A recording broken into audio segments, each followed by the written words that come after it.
Welcome to the Diversity Connector podcast, where we explore the rich tapestry of human experiences.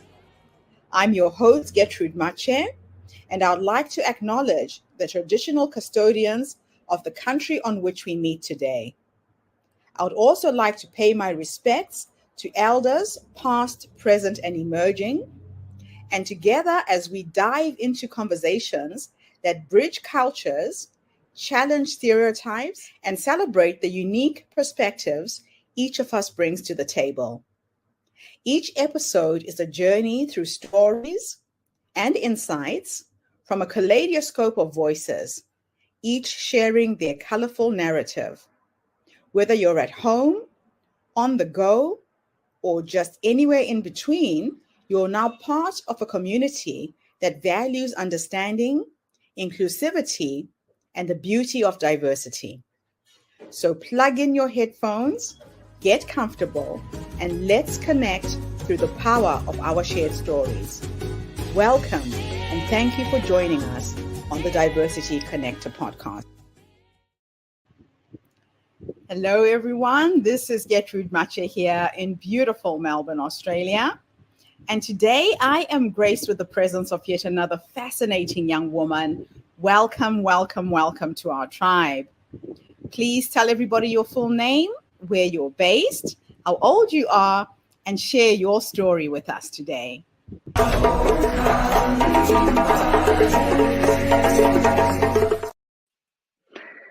Hello, everyone. Thank you so much for the invitation, Gertrude. My name is Zuzana Dostálová. I am based in Basel, Switzerland. I am 28 years old, and I'm here to present Women in Data Science, specifically the Zurich chapter.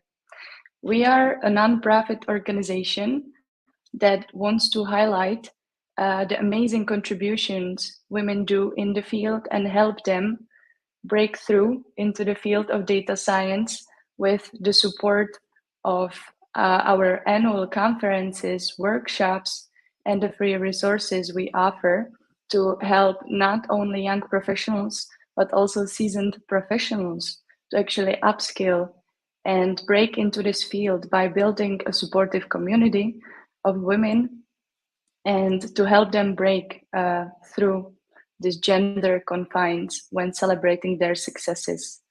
We've been active since 2015 when this initiative took off in Stanford. And since then, we have reached a global presence with ours being here in Zurich, Switzerland, not actually Basel.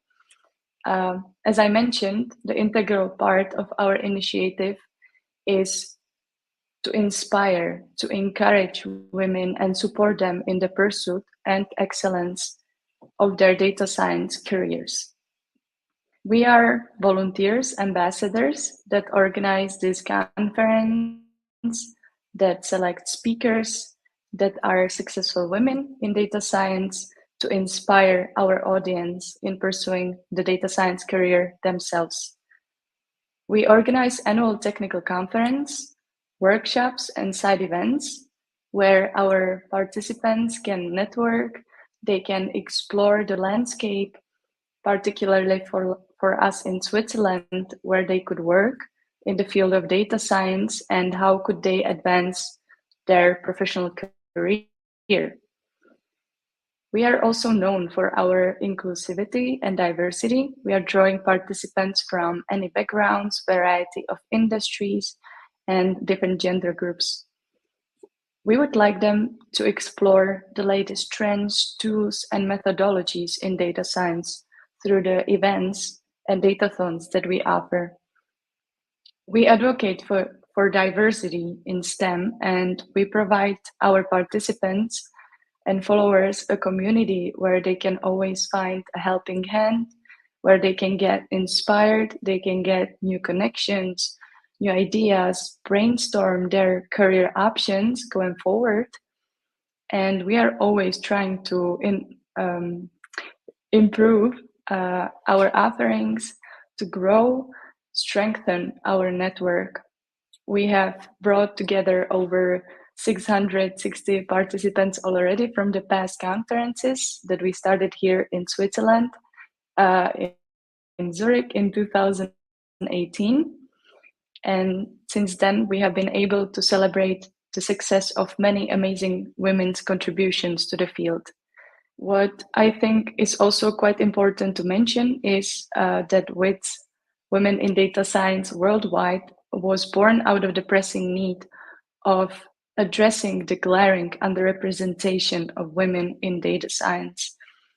It's a sector that is increasingly pivotal to any part of our lives. It's shaping healthcare, safety, and economic prosperity, all the issues that women also need to have their voice heard in, and also climate change modeling. They are issues that influence all of us, and we want to make sure that there are no biases and that it's equitable as much as possible. Women constitute less than 20% of students and 10% of decision makers in data science. And this disparity threatens to perpetuate biases and inequalities, but also overlooks the critical issues that women are involved in or that influence women, such as healthcare issues or safety.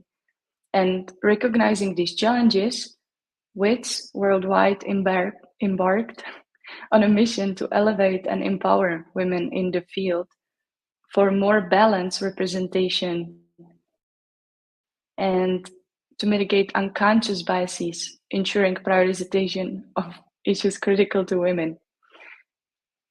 We are passionate about creating an equitable, diverse, and inclusive data science landscape, and our mission is called 30 by 30. We would like to achieve 30% of representation of women in education, innovation, and leadership in data science by 2030. And we believe that reaching this critical threshold is essential for fostering a more inclusive culture and catalyzing the journey towards equal participation. This is crucial for reducing biases in data-driven decision-making that affects all of us across the globe in every field that you can think of, such as education, healthcare, economic prosperity. We are grounded in the foundational principles of diversity, equity, and inclusion. We offer our programming courses and resources at no cost to ensure a model that promotes agency and ownership across our global community. From our datathon and upskill workshops to our ambassador programs and educational efforts, every aspect of WITS is aimed to support, inspire, and educate women in data science, reducing barriers to career successes. We envision a world in the future where women are fully integrated and equally represented in all areas of data science, including AI, participating equally in decision-making, economic prosperity, and opportunities. Through our efforts, we not only aim to address the talent shortage in the workforce, but also ensure the transformative journey of data science, which benefits all of the segments of social all segments of society equitably. Join our journey to help us reshape the future of data science, making it more inclusive, equitable, and representative of the world that we live in. Zuzana, your story is absolutely inspiring. Your organization is doing a tremendous job to try and level out the playing field in areas where we don't normally find women active and contributing. So can you share your personal journey into data science from a life sciences background? How do you believe your unique perspective contributes to your work in genome data analysis and healthcare solutions? So, as you said, Gertrude, I started as a life scientist, and my transition into data science is even more interesting from the perspective of me moving geographically, as I come from the Czech Republic. And so when I moved to Switzerland, I actually found out about Women in Data Science Zurich and Women in Data Science, which also inspired me in pursue the career in data science. I actually found my job after going to the conference and networking and exploring the possibilities. Honestly, just having the option or knowing that you can pursue a career in data science is extremely helpful in shaping the positive mindset, visualizing that you can achieve this goal. And for me personally, I've joined also a data science course through which then I was able to join Women in Data Science Zurich. And afterward, through this network, I also found my current position where I work as a data scientist, and I couldn't be happier. Wow. I also think that, oh, sorry. No, keep going. I just meant to answer still for the perspective of life scientist working in data science. I think that that's also representative of basically what we are trying to do, to have diverse backgrounds, people from diverse countries, to include all the unique points of view, which, let's say, from life science we can bring, knowing a lot of the underlying biological processes that happen. Let's say I work specifically in a company, in a department focused on oncology. And it's definitely helpful, the domain knowledge that I bring over from life science. I love it. So, from your experience, how does diversity in data science teams influence the approach and success of projects, especially in healthcare and genome analysis? So I think I've mentioned that diversity is definitely not only a catalyst, but a necessity for us going forward in data science. And what the company that I work for is currently doing is also, we are trying to ensure exactly this equitable research for all the segments of our society, as we have global presence, not only here in Europe, where there are a few of our groups, but globally, especially in the US, EMEA, and APAC. And what we need to do is, let's say, realize all the different segments of society that we are going to influence with our decisions. Let's say, I think that really, sorry, I fumbled up there a bit. What I think that is really important is that we ensure that the decision makers come from all the segments of the society, right? Because how else can we make sure that it's equitable for everyone? So I think that's generally the idea for WITS, also for my company, to bring everyone, to give everyone a voice and make sure that they can represent not only themselves, but everyone, all the aspects of our lives, all the segments of the society. So I think it's really just giving everyone a voice and making sure that no one is left behind in this transformation, which is the idea. It's not only to promote women, but also other underrepresented gender and groups in data science. Wow. So, as a woman in a STEM field and president of WIDS Zurich, what are some of the challenges that you faced in promoting diversity and inclusion, and how have you overcome these challenges?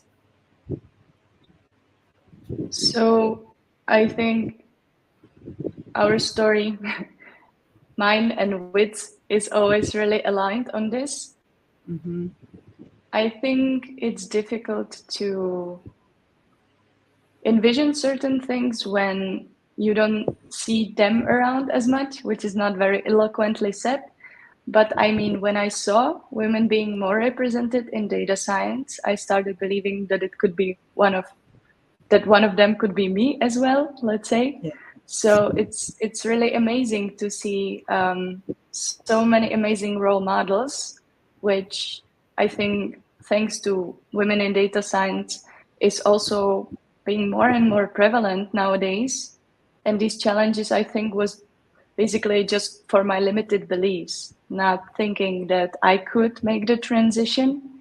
And then basically moving away from my home country, challenging my worldviews, challenging basically this limiting belief that maybe data science is just for people who already have the background, who already have the background of computer science, and then seeing that there are actually tons of women, tons of people who have transitioned from a different field and being even more successful and benefiting off of their domain knowledge that they bring over.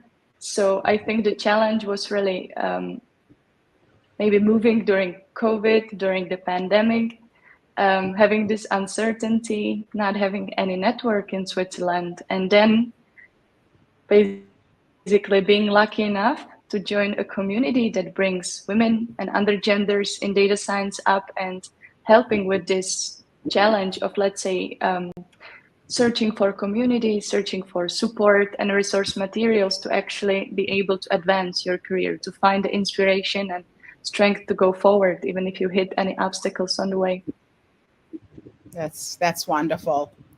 So in your work with Cancer DataNet and TriNet X Oncology, how important is the diversity of the genome data in improving outcomes for cancer patients, for a start? And can you share an example where diverse data led to a breakthrough? As I mentioned, it's truly important to us as we are trying to encompass all the tiers of our society, let's say, all across the world. I think, I'm not sure if I know that much off the top of my head, but we have definitely tons of resources. We are very active on posting on our LinkedIn profile. We are also publishing. We are part of many conferences across the world as well, having a global presence. Yes. Oh, sorry. No, keep going. I think you meant to say something. No, keep going. Yeah, definitely. I think that there are a lot of efforts that are supported by our work now, reaching out different countries, really making sure that all of the members of society are represented. For the specific breakthrough, I think we would have to consult, our page and our representatives for that. But I definitely think that good things are coming from these efforts, as we are really committed to diversity and inclusion, just as Women in Data Science is. We are actually, that's actually a good bridge, because there is this datathon on breast cancer that is provided by Gilead Sciences and Verity Health. It encompasses the US data, and basically currently our team in TriNetX as well is working on this challenge, is participating. And what let's say, what is the goal of this challenge is we have a data set of breast cancer data patients who have at one point or the other developed metastases. But we want to predict which of these patients will have the metastatic breast cancer diagnosis within 90 days. Okay. So, and the data that we have is, most of it is then on the zip code level. And what is interesting to see, right, is the accessibility to hospitals, let's say. So somebody who might live in some more rural area might be diagnosed later than someone who maybe lives in a city, or depending on their insurance type, or maybe on the income of their household. Or let's say there are some environmental factors. So I find this really interesting, and this challenge is meant to bring to the limelight, let's say, the differences that there might be on how people receive timely healthcare, because the intervention here is very important. Timely intervention can make a huge change in the outcome, definitely. Mhm. And also, let's say, one of the things that we brainstorm was the language barrier. So let's say if somebody's first language isn't English, then they might also have troubles communicating with their physician. They might be even intimidated in going to the hospital and discussing their health situation with the doctor. So that's also part of how we are committed to diversity, both with and Trianetics, as we are trying to, let's say, help with this prediction or help develop models that could, I hope, potentially in the future also help determine how to make sure everybody receives timely treatment, or what are the limiting factors, what are the barriers. Okay. So, how has mentorship played a role in your career? And how do you mentor others to promote diversity in data science and healthcare? That's an excellent question. Through the network of women in data science, actually, there are many local events here that we also partake in. And I think that's really an incredible opportunity to, let's say, as you said, be a mentor or a mentee, Yes. and let's say help young professionals or maybe somebody transitioning into data science to, from, it can be from hackathons to, different workshops. So in hackathons, maybe we, as in Women in Data Science Zurich, we mentored our mentees, the participants, in the Hacken Lead Hackathon that is happening here in Switzerland as well. It's also a Right. huge event. It's incredible. And so also there is a majority participation of women. There's really huge focus on diversity. And I think that that goes for everything that you learn by doing, right? So, or by actually teaching someone or trying to explain, uncovering your own, let's say, blind spots, which always happens to me.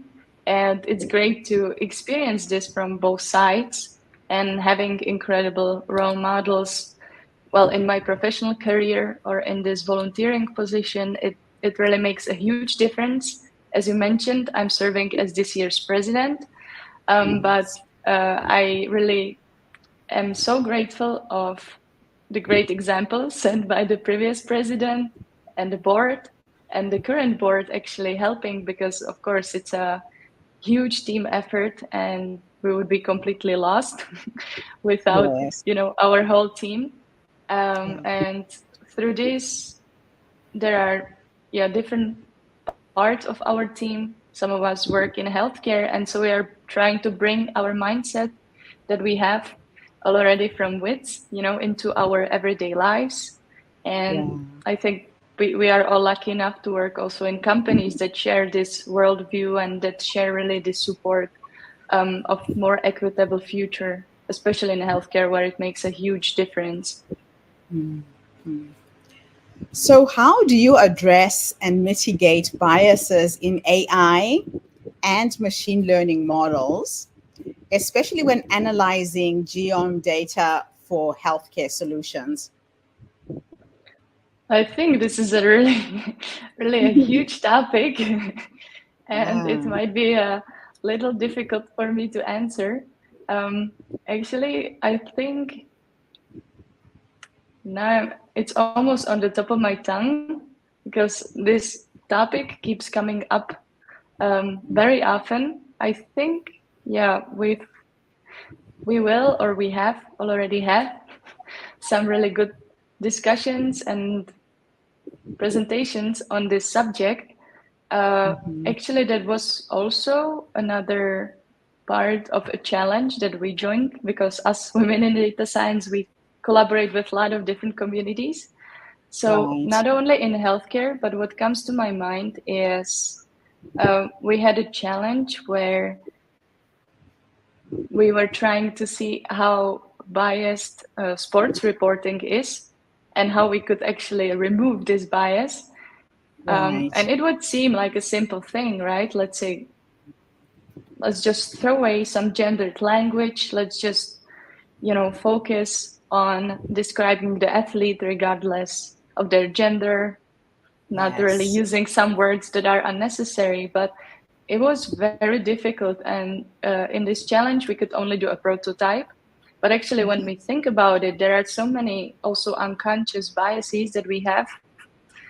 And the AI tools are also made. They are human made. So there are still the biases that we have. So we have double the job. We create a tool that is potentially, unfortunately, biased. And then we Yes. have already our human bias. So I don't know if I would be the right person to really give you the right answer. I just think that it's a complete, very complicated, that it's very complicated journey. Yes. Albeit I think the use of AI is also complicated in itself when Yes. applied to healthcare, as it's a bit of a unknown variable that we don't really know, and it's very difficult to convince actually then the stakeholders or patients or the end users that we have, some really explainable solution. Yeah. But I mean, definitely it can be used, but as we always say, AI is as biased as us.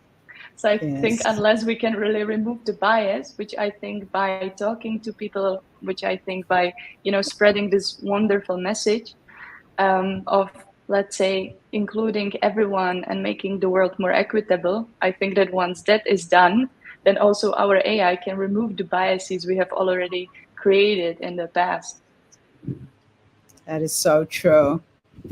Now, what initiatives or strategies would you suggest to make data science education more inclusive and accessible to underrepresented groups? Do you mean which ones I would suggest them to make their work more accessible, or oh, No. no, So when I talk the about opposite? underrepresented groups, I'm thinking of, say, people in Africa who might have a passion to study data science, don't have the money. You talked about the events that you attended. You would have had to have the money to fly to another country to attend the event, right? So, what can be done to make these opportunities more accessible to underrepresented groups? What I think is great, and thank you for the clarification.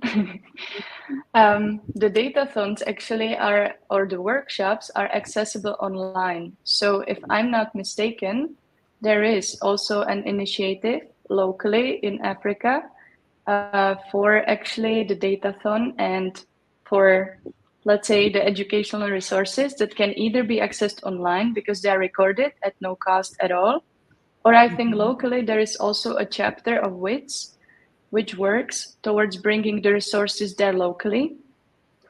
Okay. But the great point of the conferences, of course, the events that we organize here locally, that's difficult, I understand, to fly from a different country. But what I think is great, that really all the datathons, there are many upskilling workshops that WITS Global is organizing. They can be all found on the website and accessed at no cost. So I think that's already one step forward. Plus, Yeah. then we record our sessions and put them on our YouTube channel. So if your audience would also like to check it out, then they could also learn some new interesting insights. And I believe that this is the first step. Of course, we need to always do more. And I Yeah. understand that we need to reach more and more people around the world, more audience, and bring it closer to Yes. people who might not have the local chapter yet there or access. But I think it's a great, first step or steps in the right direction. Okay. So, what advice would you give to aspiring data scientists from diverse backgrounds or underrepresented groups who wish to enter the field? Any advice for them? I think definitely joining us is a great step. Networking with the community without, let's say, well, it's an altruistic advice, honestly. Yes. I think that if possible, networking with individuals from data science, especially women who are supporting the others, let's say to rise, I mean, in terms of the data science career, to access or also, if possible, to attend some events if they are happening around. It's a great place to network, to commit yourself to lifelong learning. There are many great resources online, really, that can be accessed, that can help, let's say, the audience also further educate themselves or do some self-study or join a workshop where they could also be taught by some of the representatives here, because that's also a great way of learning, I think. So these are the first few that come to mind. Okay. So my last question for you, and as I'm asking the question, please type in the link to your website in the chat so I can share it with the interview. But my last question is, looking forwards, what are the most promising opportunities that you see for leveraging data science to solve healthcare problems? And how does diversity play a role in realizing these opportunities?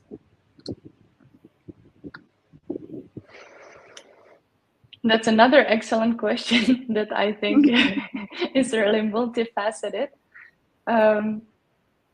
I do think that the pandemic has taught us a lot in terms of, let's say, global outreach or reaching people at the other side of the globe than we are at the moment. So I think we are really on a great path towards more equitable world. And I think it has also taught us that there is no one fit for all with vaccines, let's say, which basically the pharmaceutical companies had to work under a great duress and at a fast pace, and made it possible, although we could then see some pitfalls, let's say, of not all the vaccines working similar or in the same way, just similarly in different parts of the world. So I think that that's a big learning experience, and that we can actually, despite something really